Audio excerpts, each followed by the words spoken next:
বন্ধু, আমি চলে এসেছি নতুন রেসিপি নিয়ে। তো আজকে বানাচ্ছি এই যে ছোটো ট্যাংরা মাছ। তো ছোটো ট্যাংরা মাছের ঝাল কি করে বানাই আজকে রেসিপিটা আমি শেয়ার করছি। আপনারা দেখতে থাকবেন, সাথে থাকবেন, লাইক করবেন, সাবস্ক্রাইব করবেন। তো এই যে মাছগুলো তো নুন হলুদ মাখিয়ে রেখেছি, তো বানাবো কী করে সেটা আপনাদেরকে দেখাতে চাইছি। তো আপনারা দেখতে থাকুন, সাথে থাকুন। এই যে কড়াটা বসিয়ে দিচ্ছি, তো কড়াটা একটু গরম হয়ে যায়।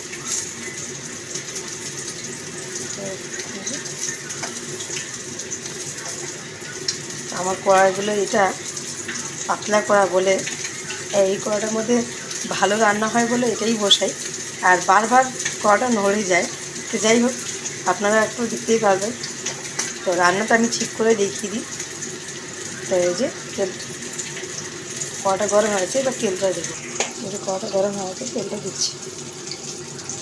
তো তেলটা মাছ ভাজবো, তার জন্য তেলটা একটু বেশিই লাগবে। ট্যাংরা মাছটা তো ভেজে নিই আমি আজকে পুরোটাই ফুল ভিডিওই দেখাচ্ছি। তো এই যে তেলটা দিলাম, তো তেলটা একটু গরম হয়ে যায়। এই যে তেলটা গরম হয়ে গেছে, এবার মাছগুলো দেবো।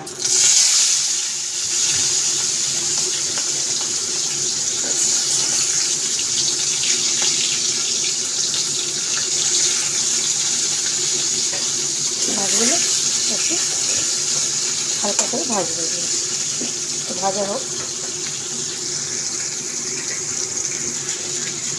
চলুন দেখি মাছটা ভাজা হয়েছে নাকি।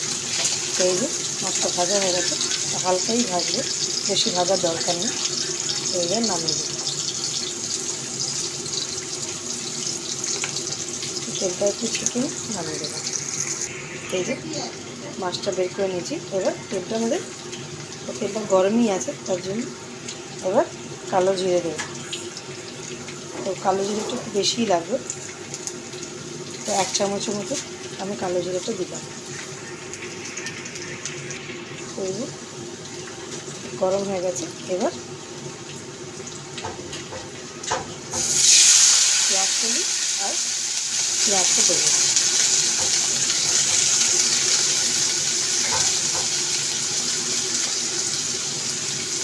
এটা একটু ভাজতে হবে, বেশি ভাজার দরকার নেই, হালকা করে ভাজবে। তো ভাজিয়ে হালকা করে এবার পেঁয়াজটা ভাজা হয়ে গেছে। তো এবার আমি টমেটোগুলো দেবো। আমি কাঁচা টমেটো দেবো।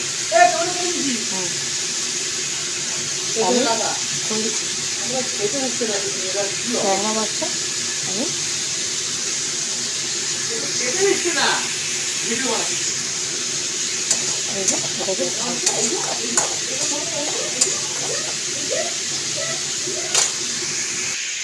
এই যে ভাজা হয়ে গেছে টমেটো। এবার মশলাগুলো দেবো। মশলা, গুঁড়ো লঙ্কা,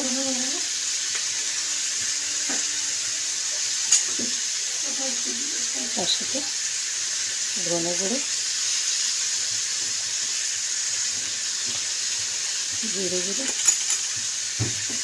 অল্প অল্প করে 1/2 চামচের মতন করে দিলাম। এটাকে ভালো করে ভাজবো, ভাজা হোক।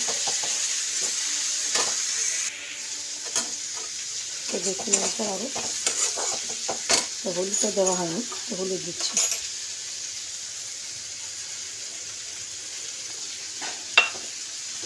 তার সাথে নুনটাও দেবো।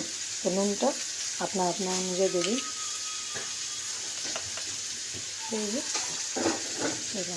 এটা ভালো করে কষবো আবার।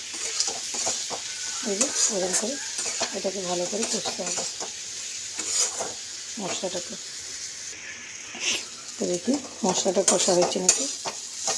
তো এই যে মশলা কষা হয়ে গেছে, তো এইবারে জলটা দেব।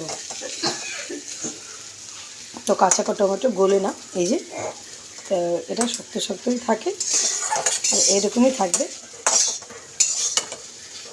এটা। তো এবার জলটা দেব।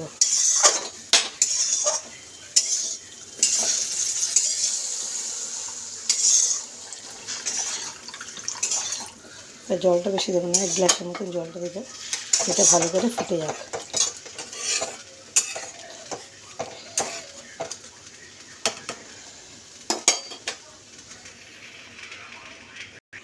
তো এই যে দেখে নিই, ঝোলটা ফুটে গেছে, তো দেখতেই পাচ্ছে। তো এবার মাছগুলো দেবো।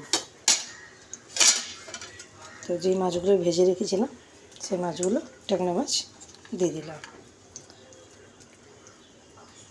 তো এটা আর একটু ভালো করে ফুটবে,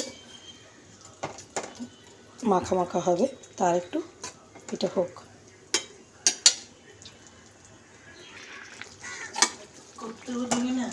তো এই যে মাছটা হয়ে গেছে। তো দেখতেই পাচ্ছেন কালারটা কত সুন্দর এসছে। তো এবার লাস্ট ফিনিশিং হচ্ছে ধনেপাতা। তো ধনেপাতা একটু দিয়ে দিই। তো এইটা হচ্ছে আমার ট্যাংরা মাছের ঝাল। তা আপনারা বাড়িতে একটু ট্রাই করবেন এরকম। আপনারা জানি না কীরকম বানান, বাট এরকম বানাবেন, দেখবেন খেয়ে একবার কত খেতে ভালো লাগে। তা আপনারা আমার রেসিপিটা শেয়ার করবেন, লাইক করবেন আর সাবস্ক্রাইব করবেন। তো এটাকে এবার নামিয়ে দেবো। তো চলুন নামিয়ে দিয়ে মাছটাকে। তো মাছটা হয়েই গেছে, দেখতেই পাচ্ছেন মাখা মাখা হয়ে গেছে। এই যে গায়ে গায়ে লেগে যাচ্ছে। তো এটা হয়ে গেছে, তো নামিয়ে দিই। তো এই যে ট্যাংরা মাছের ঝালটা আমার রেডি হয়ে গেছে। তাই যে নামিয়ে দিয়েছিলাম। তো এটাকে তো ধনেপাতা দিয়ে ডেকোরেশন। তো এমনি ভালো লাগবে, কেন অনেকটাই ধনেপাতা আমি দিয়েছিলাম। তো এটা এই যে ট্যাংরা মাছের ঝাল রেডি। তো টাটা, বাই বাই, খেতে যাচ্ছি আমরা।